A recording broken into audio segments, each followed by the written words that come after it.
that's right. It's morning your time. Okay, so Well, you I see you figured out my online scheduling. I did. I did. It worked perfectly fine. So I'll just do that. To Yeah, yeah, it makes it a lot easier actually, and we don't have. Yeah, and if I need a 2 hour slot, would it be okay for me to just book 2 hours or? Yes, yes, and you can either do it with just two separate bookings, or if you want to go ahead and use that. When I meet people in person, I have them Mm-hmm. book a 2 hour slot because that gives me a Yeah. half an hour to get there and a half an hour to get back. So you Yeah. could use either method if you want. Okay. Okay. That is Um, perfect. okay, I think I've been reviewing some of my GMAT material, which is very extensive because I worked with Eric for so long. One of the biggest problems we encountered was running out of problems. We went through every book in town, and then ended up Yikes, going, that is a big thing. I yeah, normally won't get that far. I mean, I've practiced, uh-huh. I'm actually, like, right now I was going to ask you, like, should I just continue to just try and solve the math problems in the workbook?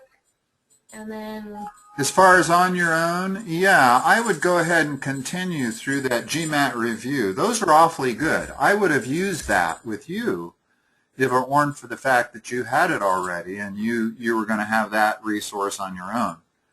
yeah. Um, but I have found others that I actually prefer to the one that we were doing in our last session. Mm-hmm.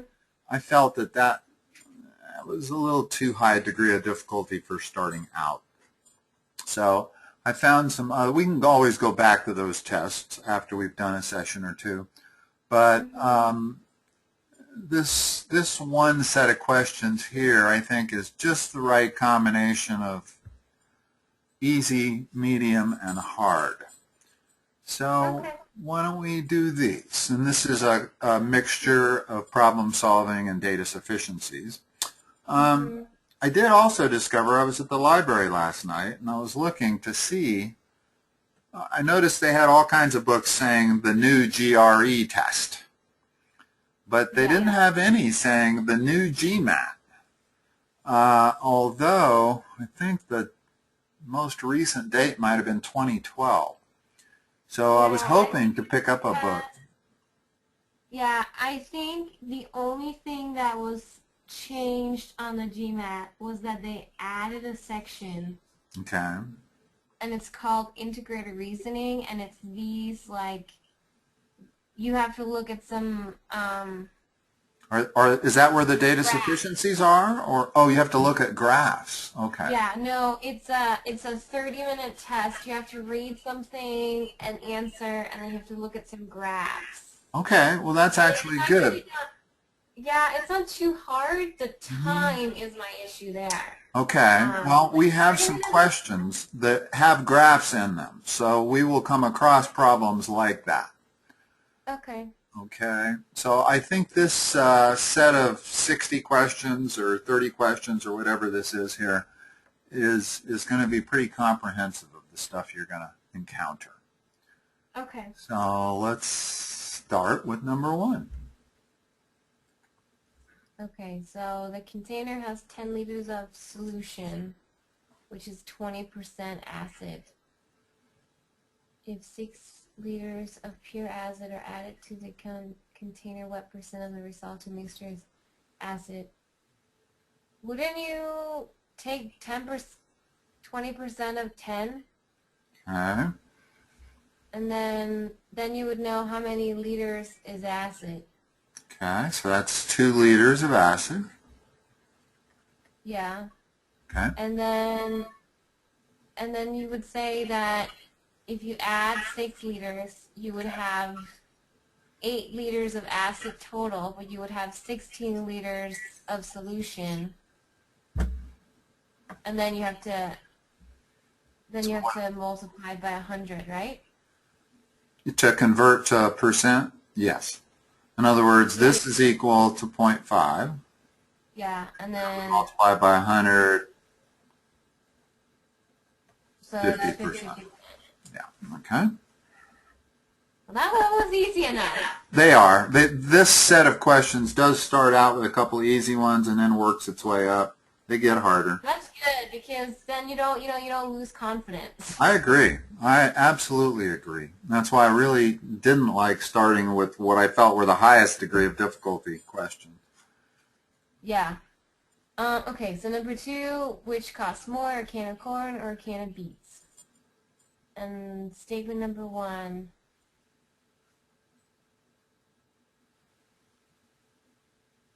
Well, you can't just use statement number 1 because it doesn't say anything about beets. Okay?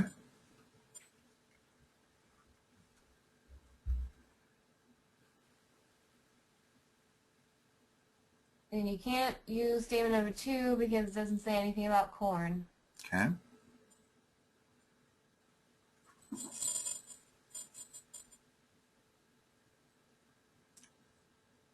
I mean, I would say that it would be cannot solve it Correct. because you only know what a can of corn costs, but you don't know what the original price of beets were. Right. This says nothing about what beets cost.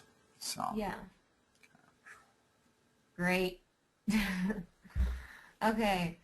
Oh, okay. Well, if the cold water tap and hot water tap running together can fill a bathtub in 30 minutes, how long would it take the hot water tap alone to fill the tub? So this is kind of a work problem. Yeah. Just the same as if, it takes John 3 hours to paint a house and Mary 2 hours to paint a house separately, how long would it take them to paint it together? This is that problem only in reverse. Yeah, but I'm pretty sure I would say that statement 1 works. Correct? Because you have the 1 over t and you have the 1 over, 45. So then you can solve the equation. Exactly. In other words, if you know the combined work rate and you know an individual work rate, then you can always figure out that one. Yeah. And so I don't need to calculate it. Exactly. And that's an important part to learn for the GMAT is that you don't need to take these to fruition. What you basically need to understand is this concept here will allow you to solve for one variable if you know the other two. Yeah. And then I would say that B doesn't work. Because you don't know how big the tub is. Right. So you don't know what the full time, you can't calculate the full time it would take the hot water tap to fill the Exactly. bathtub. You don't know. Right. This tells you really nothing about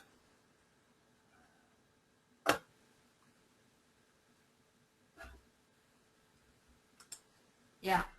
Hold on. I've got the answer key here. 3 is A. Okay. Number 4, problem solving. So Z, Y, and X is equal to 180. Okay. Because on a straight line, that would be 180. Yes. And we have to find X. Mm-hmm.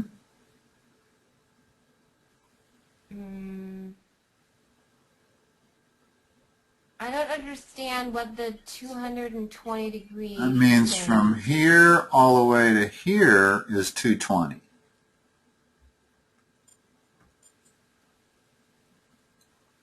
So that would tell you that what's Z plus Y?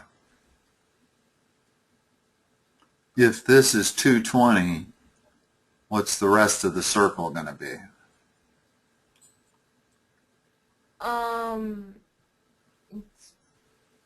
Wait a second, I'm just gonna calculate if I'm saying the right answer. 140? Uh-huh. In other words, 360 is the total circle. So if Z plus Y equals 140, what is X? 40. Right.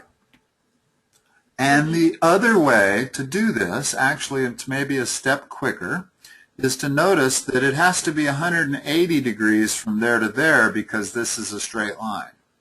Mm-hmm. And x is the same as this angle here because they're vertical angles. Mm-hmm. So x has to be 40. If all of this is 220 minus the 180, this angle is 40, therefore this is 40. So you can really solve this whole problem without even addressing z and y. Oh, because you're saying that the whole thing is 220. Right. And the only little part is 180, so you need to say 220 minus 180, and that's 40. To get this. And then we know that that's the same as this x. You can see my little hand here? Yep, I understand. Okay. Good. Okay. Yeah. Sometimes when I look at my recordings, I don't see that so well. Okay. My x minus 1 is a prime number between 40 and 50. What is the greatest possible prime factor of x? Well, between 40 and 50,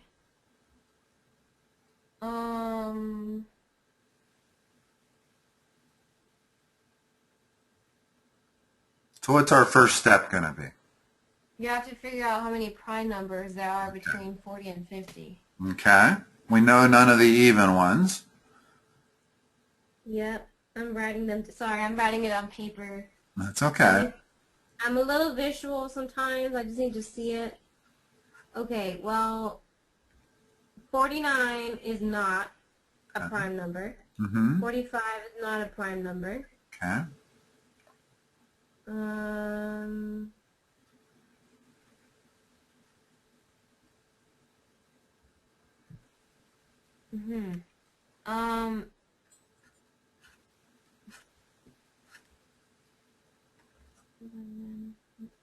It's not really equals. It's can't. What they're saying is that x minus 1 can be one of these three numbers. Yeah, I feel like both 41, 43, and 47 are prime numbers. Yes, they are. And not that it's that easy to tell, but if you try finding factors for that, you won't find any. Same with that, same with that. So x minus 1 is equal to that. So what are the possible values for x? 42, 44, and 48. Okay.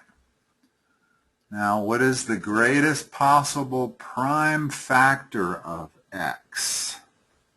So for 42, it would be 6 times 7 first, which then would be 2 times 3 times 7. Well, first of all, let's look at how we're going to factor 42. It is 6 times 7, but it's also 21 times 2. What else is it? Is it anything else? Must be 3 times 14. Well, when it says like prime factor, I always just write it down, until you get the smallest numbers you can get. Okay. Now, they're looking for the greatest prime possible factor of x, so what would that be from this set of factors? 21, which is not an answer choice. Not prime. Yep. 21 is divisible by 7 and 3. 3, So of these numbers that we're looking at here, which is the largest prime? Oh, largest prime is 7. Okay, so that's one possibility. Now let's look at 44. Let's break it down. Well, and the way I break these down is always starting with, 44 times 1.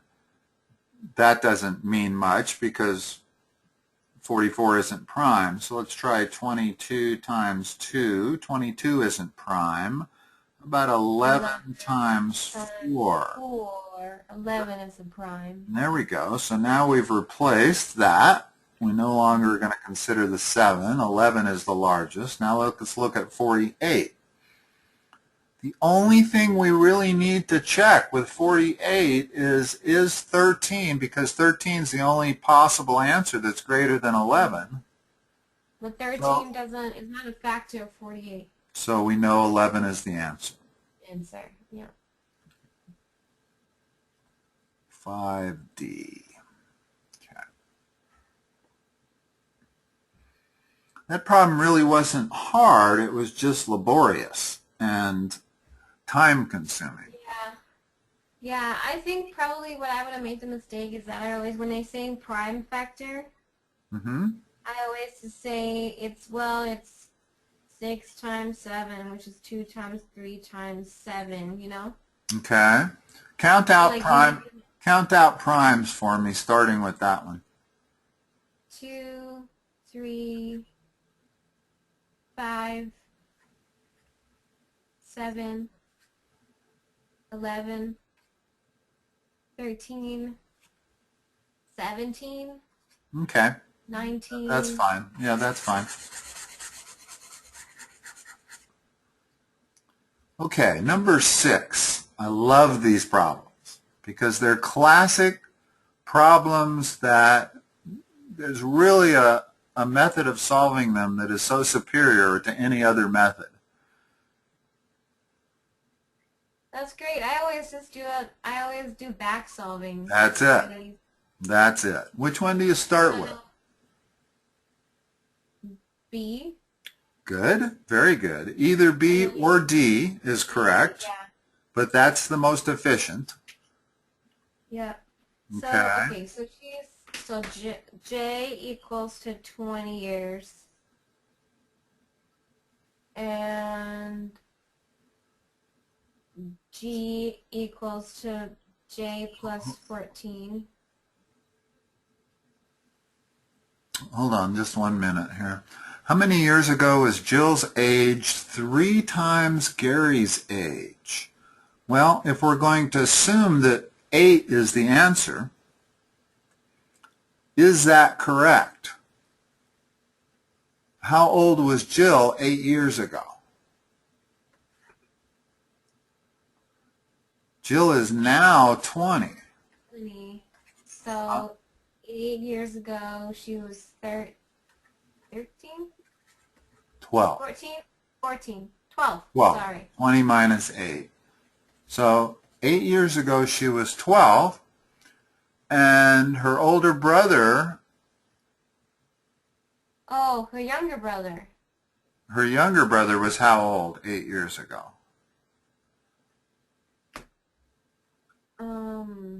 He's 6. Okay. That's So only twice the age. that's only twice instead of 3 times. So A and more B are importantly, do we need to go up or down? Because that's really an important consideration. down. We need to go up. Okay. So what's the next one we're going to try? D. Okay. So 10 years ago, Jill was what? 10. And George was? 4. That's 2.5 times. So the answer is E. And we're done, and we go on to the next question. But you can only do that if you're 100% sure that you know you're going the right direction. We can actually kind of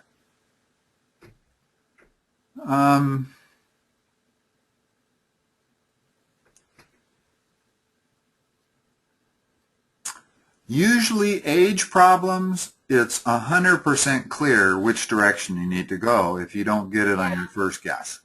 Not all back-solving problems are that way. Sometimes they're so complicated that you're not sure you need to go up or down.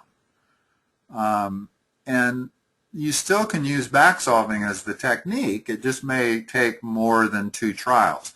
These kind of problems, you're guaranteed to always get it with 2 trials. You never should have to try 3 times. Yeah.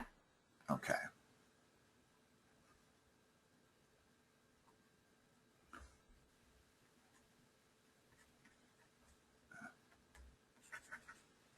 Well, let me go ahead and write this out.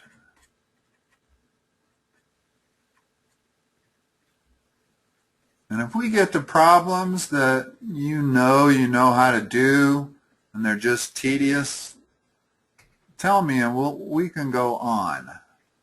Because we don't Well, need it's to good for necessarily me to do just, these. yeah, I mean, it's good for me to review all of it, even though I've done it a billion times, because Okay. right now I think what's going to make me better is just to do math, do math, do Okay. math, you know? Okay. So what order do we do these in?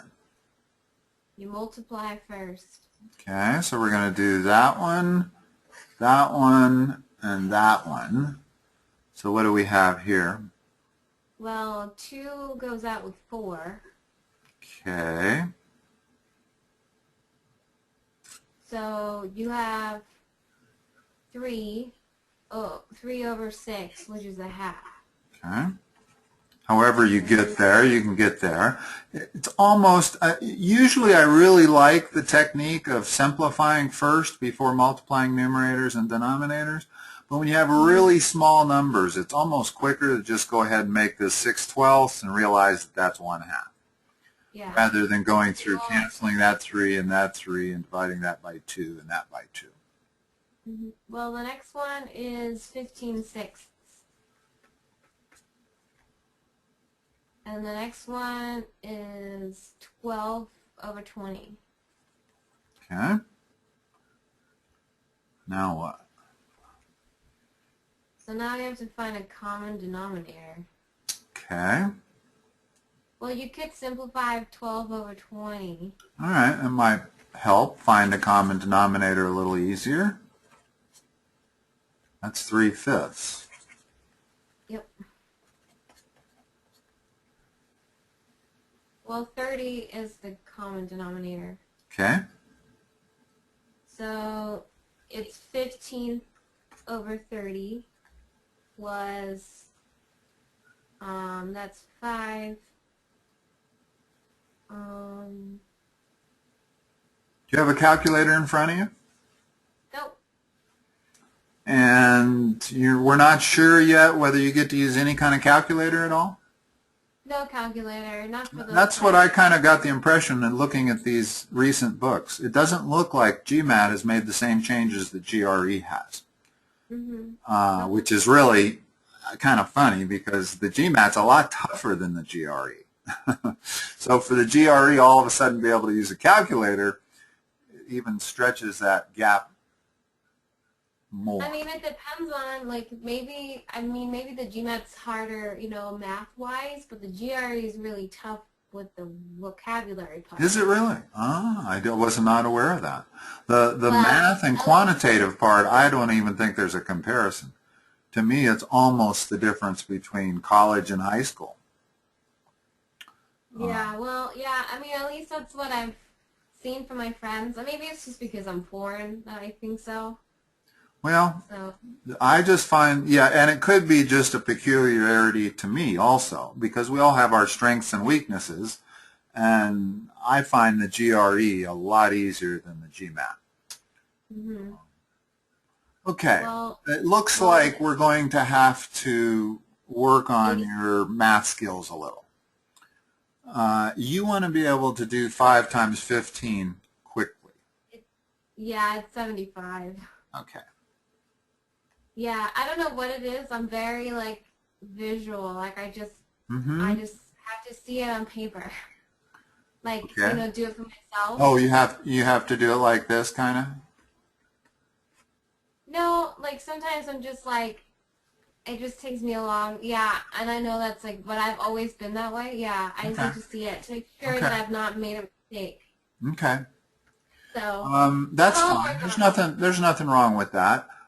It might be worth you spending a little bit of time on your own going through some of these drills. There's plenty of apps or programs available that'll just let you kind of practice your multiplication and division skills.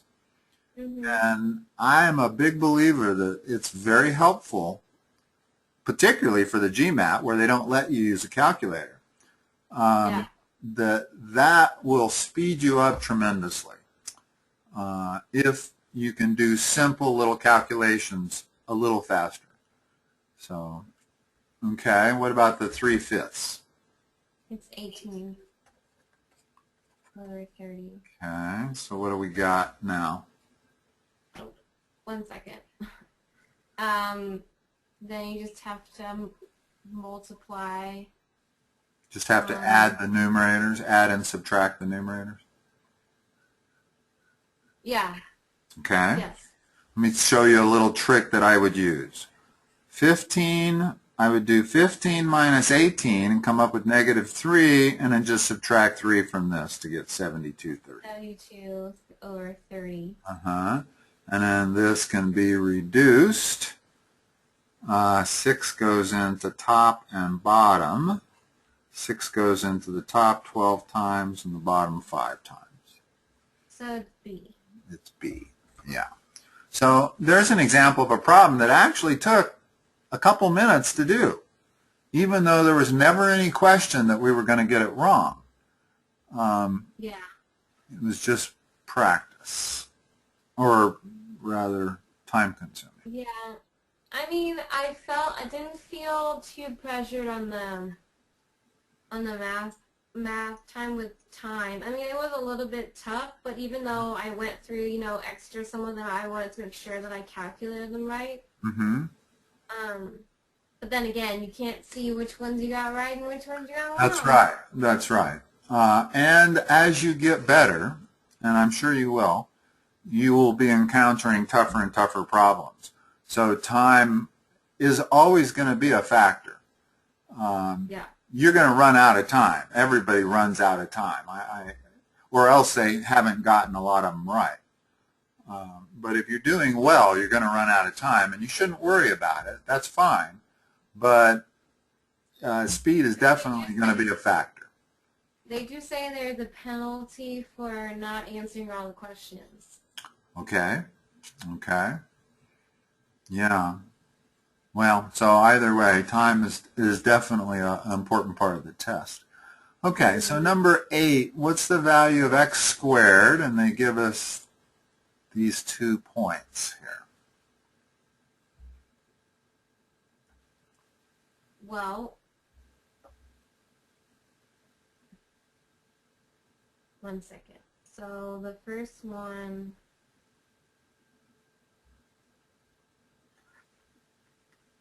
wouldn't you be able to use both of them? Yes, equally. Yeah, so the answer would be D. Yeah. And you can tell that without doing it. But just to make sure that you know this principle here, and let's cover this. Can you do this quickly without having to separate it and FOIL it? What's A plus B quantity squared? It's A squared plus B squared plus 2AB. Yeah, and normally we write it like this. Yeah. You'll see it like that. And then this one is A squared. The only difference is that middle term. Okay? And this is helpful because it helps you expand stuff like this quickly. So what is x minus 3 quantity squared? It's x squared minus 2 times 3x, so it's 6x plus 9. Okay. And the other one, x plus 7 quantity squared? It's x squared plus 14x plus 49. Okay. So obviously if we are doing the math and we set this equal to this, well, the x squareds are going to cancel, and we're going to end up with minus 6x plus 9 being equal to 14x plus 49. We can clearly solve for x. We have a single linear equation with one variable. And of course, if you can solve for x, you can figure out what x squared is. There it is. Same thing with the second one. It's easy to solve for x. We can figure out x squared. But knowing these two things here will save you a lot of time also, as opposed to having to actually go through the multiplication of it. Yeah, I remembered those from Good. high Good. school. Yeah. Okay. And the other one, there's one more, and it's a squared minus b squared. That's the difference of squares, right. What's that equal to? A squared minus, that's equal to a plus b multiplied by a minus b. Right. And that's also a huge principle in the GMAT, is knowing the difference of squares and those other two. Yep, got those down. Okay, let me give you a GMAT question that I remember from one of Eric's a long time ago. What is this equal to?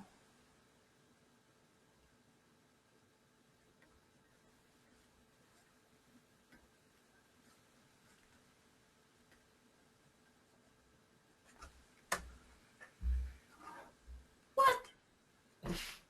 Excuse me, I meant to write that. Okay, if I see that, I'm like, I want to like, it's probably like something like 1 or something. Exactly. Notice that the only reason we can figure this out, because nobody's going to be able to do the math here. No, I mean, you could I do just feel like it's 1. Well, the reason is that this is a squared minus 2ab plus b squared. So a is 100, b is 99, and we know this is equal to a minus b quantity squared. So it's 100 minus 99, or 1 squared. But if we didn't know that, it would be very difficult to recognize this because they're giving it to us in reverse.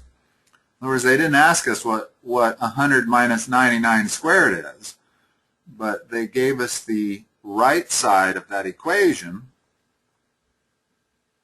and Yeah. it's basically wanting you to recognize that you're looking at a minus b squared. Well, I'm glad I got that one right. Yeah, really, it was a good guess. Although at some level in your mind, I'll bet you did see it, and you realized that you were looking at a minus b squared. I want to say that, but it just, I just felt like it couldn't be anything else, because it couldn't be 0. You know what? That makes for a good educated guess, and I like that reasoning. I agree totally with that. That if you can use that kind of logic, it'll come in handy sometimes. How about number 9? Oh, that's the probability thing. It's really a counting problem. Accounting or just a It's counting problem? a counting problem. Okay. Counting goes with probability, combinations, permutations. For example, how many different ways can the letter A, B, C be written? Well, Yeah. How many different ways? well, that one you can count. Well, let's do it. Let's do it, because we're going to use the exact same method to solve number 9. But how many different ways can ABC be written? You would write ACB, and then you would write BAC and BCA. It's going to come up to 6. But Yeah. C. In other words, you found the pattern and just listed them all out. And that's the way to do it. Start with the A's, then go to the B's, then go to the C's as the starting letter. Okay, so let's do that with this problem. A little more complicated because we have scoop 1. And they say that there's 4 different flavors and 2 different toppings. So the flavors might be A, B, C, and D for the scoops. For this one, can't you use the formula?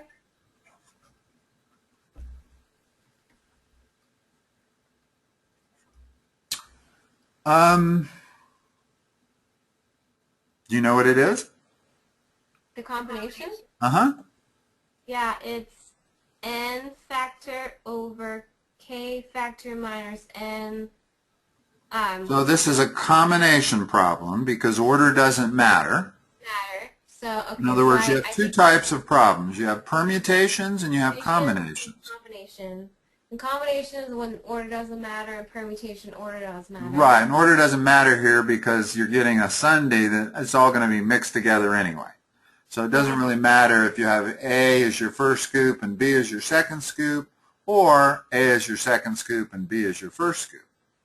Yeah. So if you can set it up as a combination problem, that's fine. What do you get? So it's n factor, right? It's n and then the line. Right, The this dot is definitely equal to this. Yeah, divide it, and then k. Oh, you use R. Oh, you use K. You use NCK. Yeah, Okay. in the book they use N and then K. Okay. Oh, in your GMAT book. Yes. Wow, because all the high schools around here use R. I don't have any problem with K. We'll use K. Okay. And what's N and what's K going to be? Well, N will be 4. Okay. And K will be 2. So it's 4 factor over 2 times 2. So What's that answer?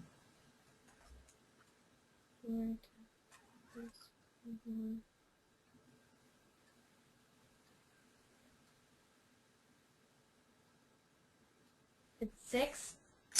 Unfortunately, that's not correct. And Yeah, I tried to figure out how to set this up as a combination problem, and I kept doing the same thing you did. And it's not right, and I'm not sure how to best set it up as a combination problem. So I did the next best thing. I counted. Okay. Well, I mean, I just did I was just thinking, well, there is that formula. So. Yes, there is. And I'm glad you know that, and you're going to need to know that for some other problems. But the difficulty is setting up the combination that you need, and I couldn't really figure out how to do it here.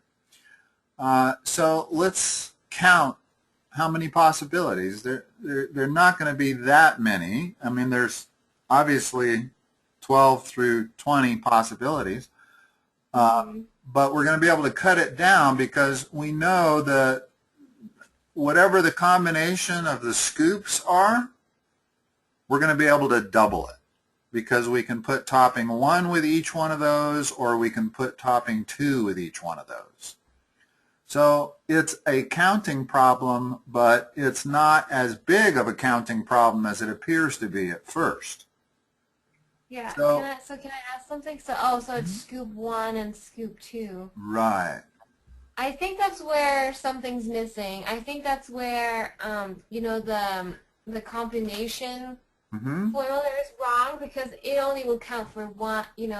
Right. 4 Right. flavors, 2 toppings. I agree that there's a way to do it using the combination formula.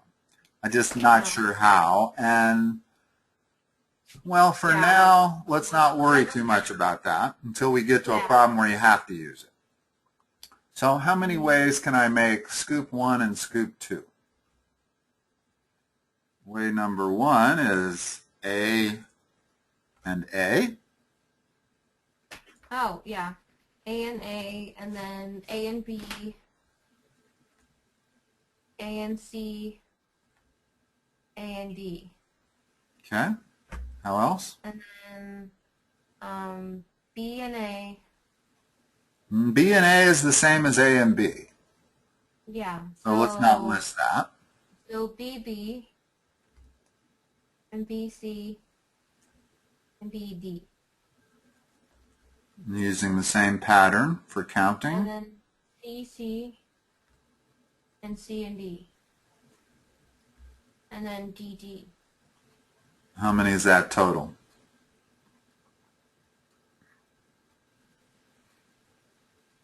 10. Okay. And then for each of these, we can have topping 1 or topping 2. So it's 20 20 is the total. answer. So in this case, I find even if you understand combinations and permutations, it's harder to figure out how to set up the combination than it is to actually just list out the possibilities. Mm-hmm. And the only reason we could really list them out, I mean, if I'd had to actually list these two out, it would have been much harder, but I didn't, because I knew that whatever I got in the combinations of the first two scoops, I could just double. Mm-hmm. Okay. All right, let's go to another page here.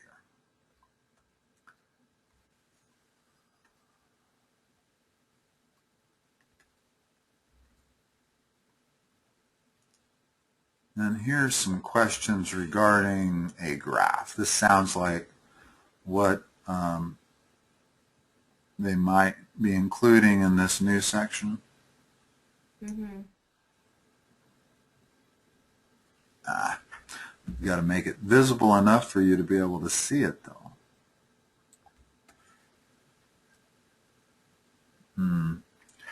I do it. Okay. Yeah, okay. So here we have the XYZ is the solid, ABC is the dotted, and the question is, during year X, which is this year that the chart is,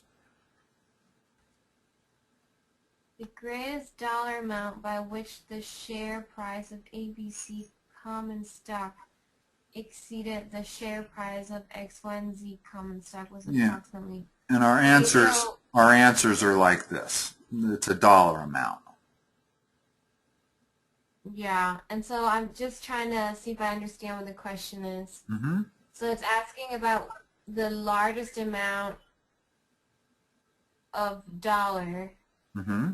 that the ABC common stock was higher than X, Y, and Z in price, right? Right. Where on this chart does that happen? Right here. And where is it the greatest amount, differential? And what is that amount?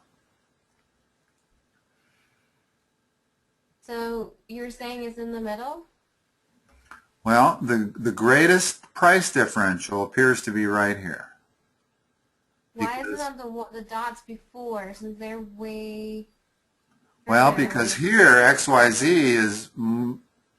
is the more expensive Oh, never mind. stock. I'm looking at the wrong. Right. We're looking for where the dotted is higher than the Higher. solid. Yeah, so it's right here. Well, one is 5.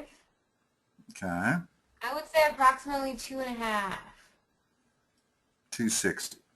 And they give you a break there. They don't put 250 and they don't put 270 on there.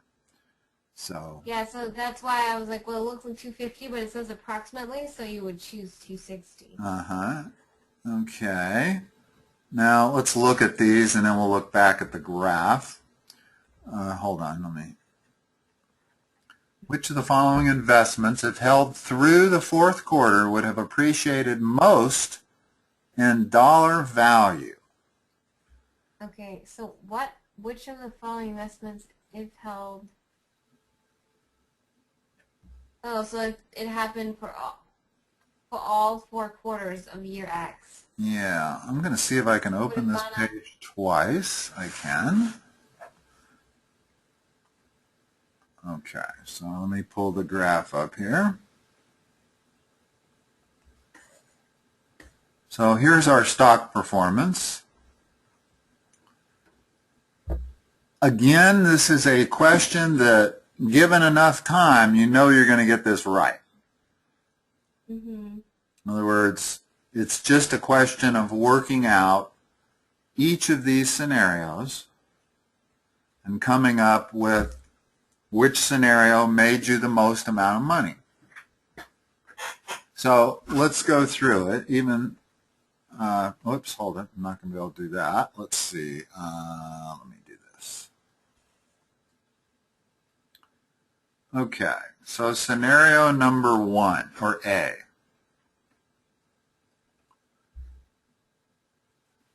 A purchase of 500 shares of ABC stock at the beginning of the year. What would that have closed at the end of the year, and what would you have made? ABC is the dotted line. So, well, in the first quarter, like, Just you you would have hold it bought to them the fourth quarter, so you're going to buy it here, sell it there. Or even if you don't sell it, it's still appreciated that much. well, so you started at $3. It started at, right, okay. So you would have paid $1,500 for it. Okay. And what is it And worth at then, the end of the fourth quarter? well, it looks like it's like 5. Well, if you calculate almost 5. I don't So you're think these are going to be close enough that we have to be that precise. Usually when you're reading graphs, they don't require precision because it's hard to be precise. So well, you that's can why get I'm away saying with I could use approximating. 5. So Go I could ahead. just use 5, and that would be 20. That would be Well, $20. I don't know if I'd go that far, but I would say maybe use 4 3/4. So 470. 4 3/4 would be 2,000 plus about 400, so 2,400. So he makes approximately $900 on his $1,500 investment, right? We'll see if we need to be more precise than that. Scenario B. He buys $500 in X, Y, and C stock at the end of third quarter. Now notice they're tricking you here. This was 500 shares. This is $500 worth. So make sure you notice that difference. Yeah. So he bought for $500 at the end of the third quarter, where the stocks was worth $1. Right. No, it was worth $4. Sorry.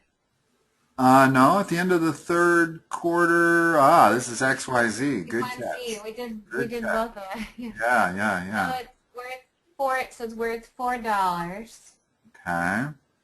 So you would need to say 500 divided by 4. Well, there's actually a little bit of a shortcut here. Notice that he put a total of $500 in, and it went from 4 to 8. So how much did he make? 400? He doubled his money. Oh, 4 to 8, so he would make 1,000. He would make a 500 profit. In other words, if he put $500 in at 4, and if you put $500 into a stock and the stock doubles, it's now worth 1,000, so you made 500. Paid 500. Yeah, So you already know that B is not the answer. Right, and that's why I wanted to dispense with that quickly, is because you could tell rather quickly that it was not going to be $900. Okay? Purchase of $1,000, again $1,000, at the end of the second quarter. Well, that's like 7.5. Okay. Well, that's 7,500. Don't even need to know that. Only thing we need to know is he's going to lose money because he's buying it here. By the time the end of the year it's at here, he loses money on that investment. Well, he loses more than $100. But notice that it's what would have appreciated the most. What does that mean? That means, oh, I'm sorry. Yeah, I forgot for a moment. That means what goes up the most in dollar value. So it's not an absolute value kind of thing. It's, in other words, what's the highest positive number of A, B, C, D, and E? So the moment we get a negative number, we can dispense with it. Yep. Okay? Yep. Okay, so then they purchased 200 shares of X, Y, and C stock at the beginning of the first quarter. Well, they got 5.5 for it.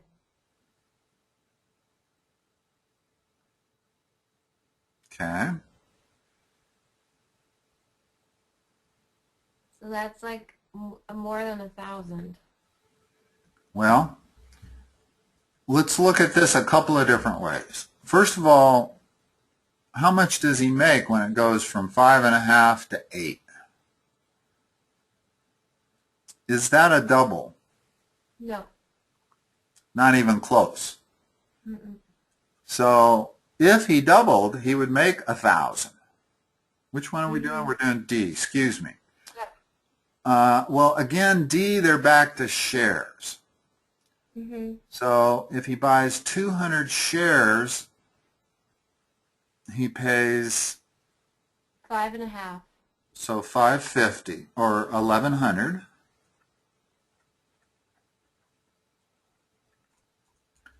And he sells them for 1,600. That's, we can eliminate that. It's only 500 different, yeah. Right. Okay. And finally, E is a purchase of $150 again, not shares. They're switching back and forth. Every one of these is switching back and forth. In ABC stock, that's the dotted line, at the end of the third quarter. In other words, it goes from 1 to 4.5. So he's making almost 4 times his money. Well, if he made 4 times, making a little bit more than 4 times his money, well, 4 times 150 would be 600. But Yep. he would have to make like 6 times his money in order to make more than 900. Yeah, so A is the answer. A is the answer. Now, notice how long it took us to do that. And I'm not sure if there's any part of that process that can be quickened. So Yeah, some of the problems. I didn't see any problems like this. Oh, no? Okay. Well. I think it's because it's on the integrated reasoning now, and they know you only have 30 minutes. So. Oh, okay. Okay. Yeah, and this is definitely a long one. The whole gist of this problem is paying attention to detail. It's recognizing that this is 500 shares and ABC, this is $500 and XYZ, and a different quarter. So if you miss any of these details, it's going to be hard to get the right answer. But it's not a hard problem. It's just attention to detail problem. Yes. Okay, data sufficiency here.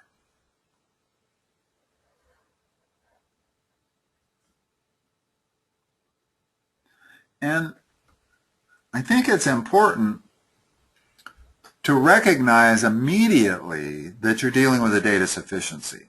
I can't tell you how much time I've wasted going through these tests and reading this and not realizing it was a data sufficiency, and I spend 15 or 20 seconds trying to figure out the answer. So the sooner you recognize that it's a data sufficiency question, the better off you are. Now this one is immediately clear, but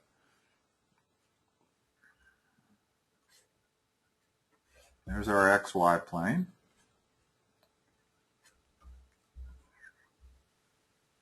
Okay, so line L contains the point 0.2. Let's go ahead and put that in there.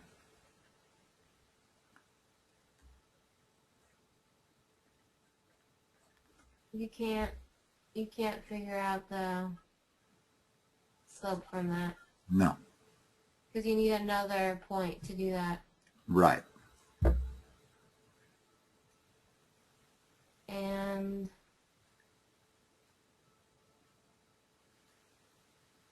The y-intercept, but you already know that it intercepts 2. So it's the same. This So it's the same. information is identical to this information. Yeah. Doesn't So add you, anything at all.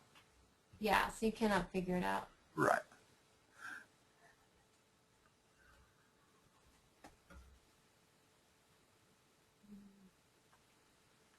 Well, Now let's 13 try says, one. Let's try one more here. yeah, so xy is not equal to 0. Okay, so neither one of them is 0. And it says it's x bigger than y.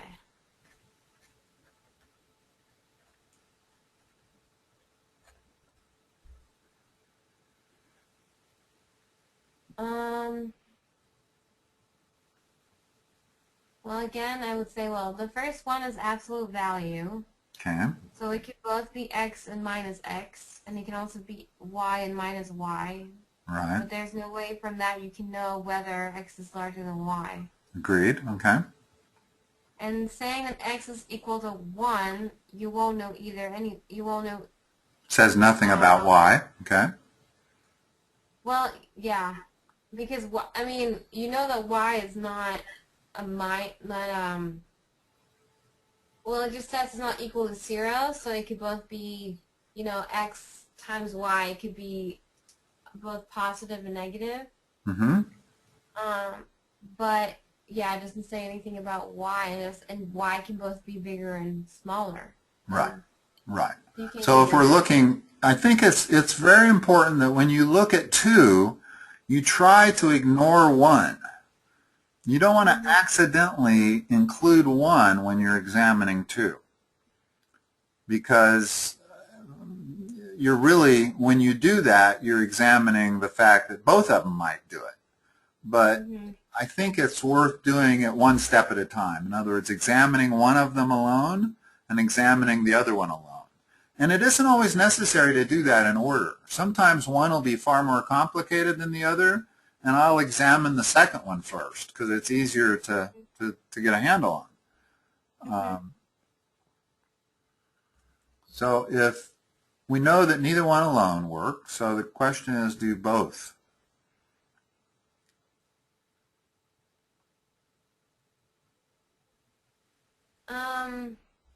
well, you still don't know what y is. And if x equals 1, it could both equal 1 or minus 1. Well, it says x equals 1. So if x is 1, it still doesn't say that it's bigger than y. Okay. Because you don't know what y is. Okay. So your inclination would be to answer you can't answer it. Yeah. Let's see if we can find some numbers to prove your inclination. Pick some numbers and see if we can come up with a scenario where x is greater than y and another one where x is less than y. So x has to be 1 in any scenario. Now try to figure out a y that would make this true and another y that would make this false. Then your intuition is absolutely correct. But if you can't find that, then it probably means the opposite. It means that you can determine. Yeah, well, I think what's confusing me right now is that if I say that y, well, y could be minus 2, or even minus 1, and it would be less than Okay, x. so that if y is minus 2, then 1 is not correct anymore. So y can't be minus 2.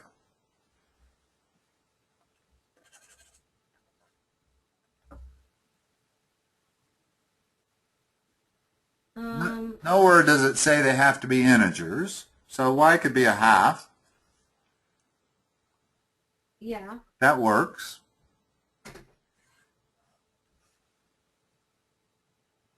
And that would make that true.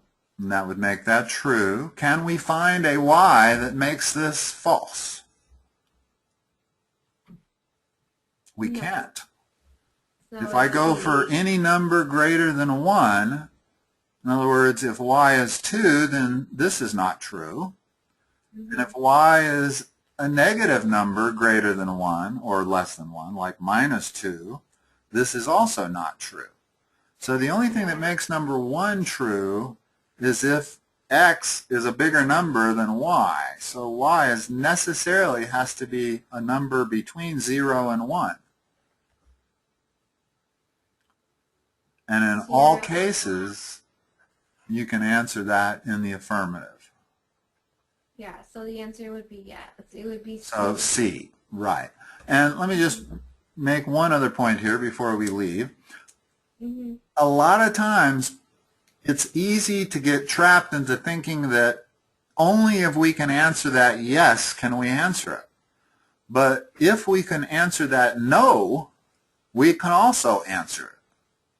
So if you can answer the question in the negative instead of the affirmative, you have answered it just as equally. In other words, they could have said, is y greater than x? That would have been a better problem had they said, is y greater than x?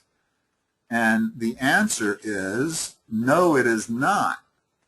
But that's still the correct answer. In other words, using both of these things, we would be able to say, no, y is not greater than x. Yes, that makes sense. Okay. Yeah, let's stop there. And I'll make a note that we've stopped on test 4, number 13, and we can pick up from there.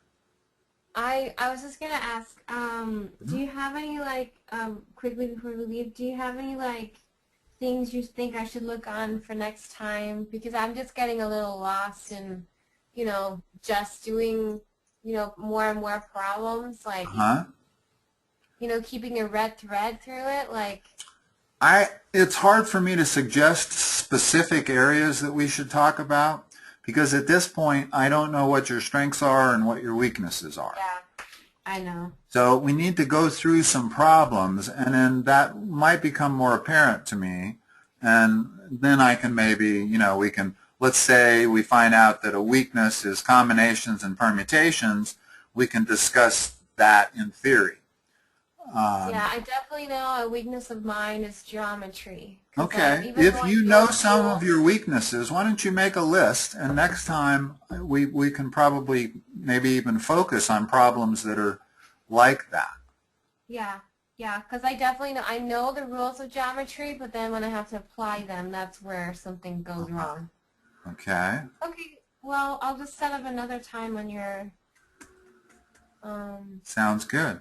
And if none of my times work for you, I've got a lot of times blocked out because I'm still in golf season, and I don't play golf every day, so there's a lot more available time than it appears. So if it's ever a problem, just say something and we can... Okay, thank you. Well, I mean, I'm going to try and book another session in not too long, but we're having people from overseas